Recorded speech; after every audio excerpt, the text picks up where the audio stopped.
Mengenal kekuatan Cina, lawan timnas Indonesia pada putaran ketiga kualifikasi Piala Dunia 2026, mau tidak mau kita perlu paham bahwa Indonesia statusnya underdog di round 3 ini. Tapi itu bagus bagi timnas kita.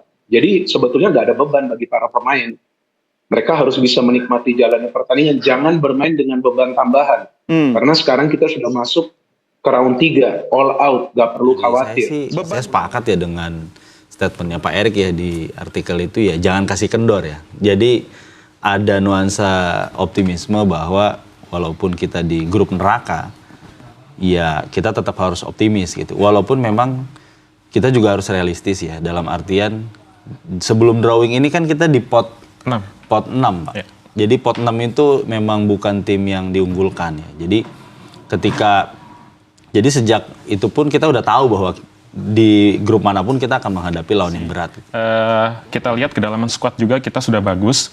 Tinggal yang akan dilakukan ke depan adalah bagaimana strategi yang akan dilakukan oleh Sintayong nanti ke depan seperti apa. Kemudian juga perlu ada kedalaman skuad yang lebih bagus. Kita lihat pemain intinya bagus, tetapi harus punya juga nih kualitas pemain setara dengan pemain inti di cadangan.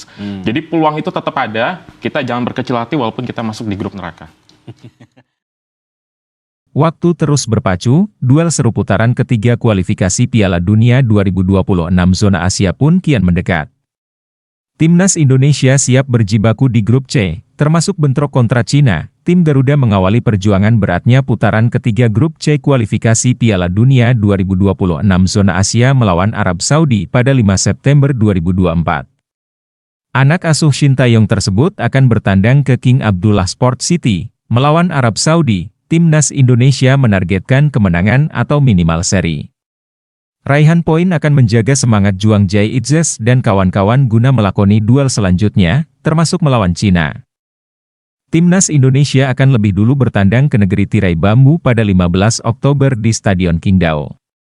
Pemilihan tempat tersebut kontan mendapat protes keras dari PSSI, karena Stadion Qingdao berjarak 633 km dari Beijing, ibu kota Republik Rakyat Cina. Selain beriklim sangat dingin, daerah antah berantah itu juga memakan waktu 6 jam jika ditempuh lewat darat dan sekitar 1,5 jam via pesawat udara.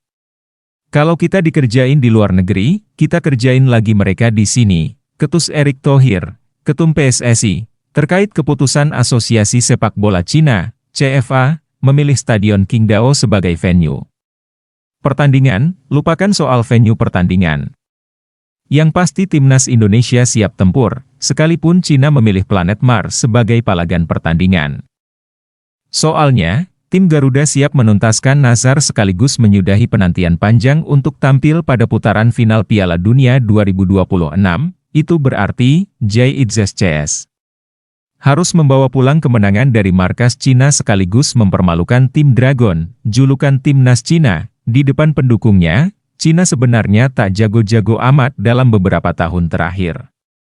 Dilihat dari materi pemain saat ini, Cina juga masih kalah sangar dari timnas Indonesia.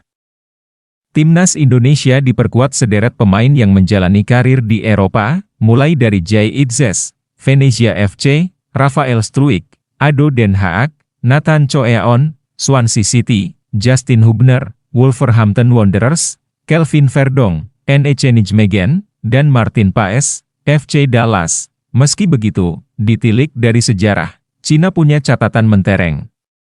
Selain pernah beraksi di Piala Dunia 2002, tim Dragon juga memahat pencapaian cukup menggembirakan di pentas Piala Asia, walau tak pernah juara, namun Cina sedikitnya 2 kali jadi runner-up, 1984, 2004, serta 2 kali pula finish sebagai peringkat ketiga, 1976, 1992.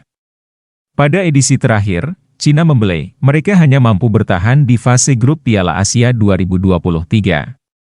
Berada di grup H, Cina terkapar di posisi ketiga tanpa sekalipun meraih kemenangan dalam 3 laga. Performa Cina yang terus tergerus tentunya menjadi peluang Indonesia untuk memenangkan duel, baik tandang maupun kandang, tapi kudu tetap ekstra waspada, mengingat Cina akan melakukan semua cara untuk mengalahkan Indonesia, termasuk menggelar pertandingan di Stadion Qingdao yang sangat jauh dan beriklim sangat dingin, Selain sejarah, setidaknya ada dua hal yang patut diketahui dari Cina saat ini, yakni pelatih dan siapa saja pemain bintang mereka.